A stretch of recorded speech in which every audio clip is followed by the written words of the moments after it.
করার কারণে অ্যাসিড দিয়ে মুখ পুড়িয়ে দিল স্বামী। হ্যাঁ দর্শক, এখন এই মুহূর্তে আমরা এমনই একটা ঘটনার সম্মুখীন হয়েছি। চলুন বিস্তারিত তাদের কাছ থেকেই জানার চেষ্টা করব। আসসালামু আলাইকুম। ওয়ালাইকুম আসসালাম। আচ্ছা, আপনি তো এই যে অ্যাসিড দিয়ে যে আপনার বউয়ের মুখটা পোড়াইছেন, আপনিই তো সেই ব্যক্তি, তাই না? জি, আমি। তো কি কারণে এরকম একটা নিষ্ঠুর কাজ করলেন? আপনাদের চোখে নিষ্ঠুর, কিন্তু আমার চোখে নিষ্ঠুর না। কেন জিজ্ঞেস করেন যে কেন? হ্যাঁ ভাই, কেন? কেন হলে এই যে আমার ওয়াইফ দেখেন সারাদিন বাসায় বসে থাকে, হাতে টাচফোন আছে, আমি বাইরে প্রতিনিয়ত কাজ করি, এই রোদে ভিজি বৃষ্টিতে ভিজি, দুপুরবেলা খাবারের টাইমে এসে খাবার পাই না। ফোনে কথা বললে আমার খালা ফোন করছে, আমার ফুফু ফোন করছে, এত ফোন করতে আসে হঠাৎ করে। আচ্ছা, আপনি যে পরকীয়া, আপনি কি হাতে নাতে ধরছেন সে পরকীয়া লিপ্ত ছিল, অবশ্যই আমি এরকম আর কি হাতে নাতে আমি ধরছেন? হাতে নাতে ধরার কারণেই আমি কাজে গেছি, কাজে যাওয়ার কথা বললে আমি আদৌ কাজে যাই নাই। আমি আচ্ছা, আপনি মূলত যে আপনার ওয়াইফকে যে পরকীয়া সেই ছেলের সাথে কিভাবে দেখছেন সেটা একটু বলবেন প্লিজ।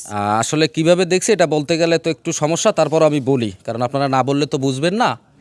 আমি কাজের কথা, এর আগের দিন এর রাত 12টা বাজে ফোন আসে, আমি ফোনটা চেক করি, ফোনটা চেক করার পর বিচ্ছিরি মেসেজ, আচ্ছা আচ্ছা, যেগুলো হয়তো এখানে বলা সম্ভব না।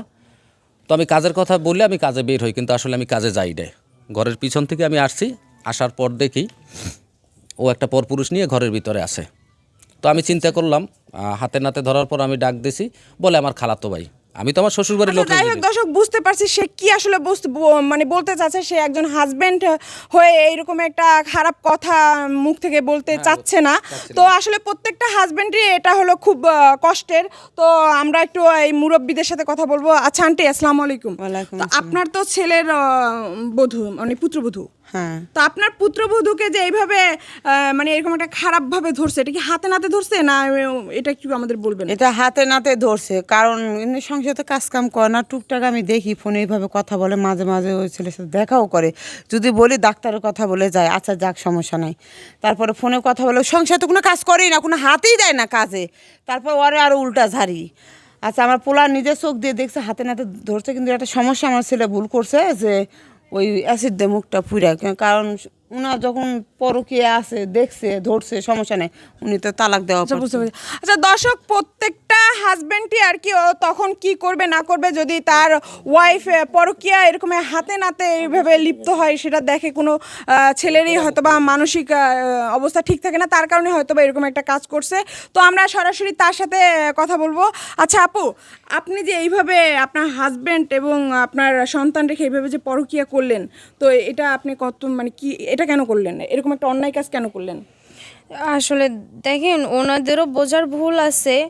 আর হ্যাঁ, আমি অন্যায় করেছি, তার জন্য উনি এটা তো করতে পারে না যে আমার চেহারাটা নষ্ট করে দিল, আমার লাইফটা নষ্ট করে দিল। উনি আমাকে ডিভোর্স দিয়ে দিতে পারতো, আমি যেখানে যাইতাম, বাপের বাড়ি থাকতাম, হ্যাঁ, আমার তোমাকে আমি ডিভোর্স দিয়ে দিই, তার মানে তুমি আরেকটা সংসার যাইয়া পোড়াও, এই জন্য আমি তোমার ডিভোর্স দিয়ে দিই। তোর এই পোড়ামুখ এইরকম থাকবে, তুই আমার ঘরে যতদিন থাকবি তোর এই পোড়ামুখ থাকবে, তুই যেন আরো কোনো সংসার, কোনো পুরুষ কাউকে যেন আর নষ্ট করতে না পারে, সেটা হলো তোর জীবনের কারণে আমাদের প্রতিনিয়ত ঝগড়া হয়। এই সবের কারণেই আমি অন্য জায়গায় কথা বলছি ফোনে। কারণ একটা স্বামী যদি দিন শেষে এসে বাসায় যদি ভালো ব্যবহার না করে, প্রত্যেকটা স্ত্রী চাবে যেখানে সুখ সেখানেই যেতে।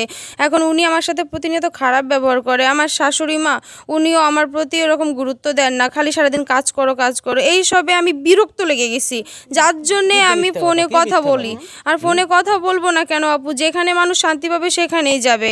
সে আমাকে ছেড়ে দিতে পারতো, কিন্তু না, সে তো আমার মুখটাই নষ্ট করে দিয়েছে। এই অবস্থা করছে, এই হাল করছে, কি মিথ্যে দেখ, সংসারের কাজ কাম কয়টা করো? দর্শক, আপনারা দেখতেই পেলেন যে তার এরকম একটা কাজ হয়েছে যে তার মুখ অ্যাসিড দিয়ে পুড়াই দিয়েছে, তারপরেও সে অনুতপ্ত না।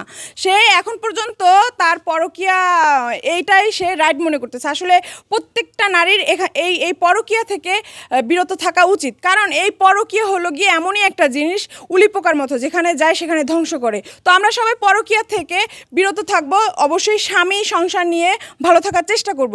তো আমাদের এই ভিডিওটা শুধুমাত্র একটা বিনোদনমূলক একটা ভিডিও, আপনাদের বোঝার জন্য, আপনাদের একটা মেসেজমূলক ভিডিও। আমাদের ভিডিওটা যদি আপনাদের ভালো লাগে অবশ্যই বেশি বেশি শেয়ার করবেন, আরও আমাদের ভিডিওটা যদি ভালো লাগে লাইক কমেন্ট শেয়ার করে পাশে থাকবেন। আবারও কোনো একটা ভিডিও নিয়ে আমি স্বাগত সুমি হাজির হব। ততক্ষণ ভালো থাকবেন, সুস্থ থাকবেন, আল্লাহ হাফেজ।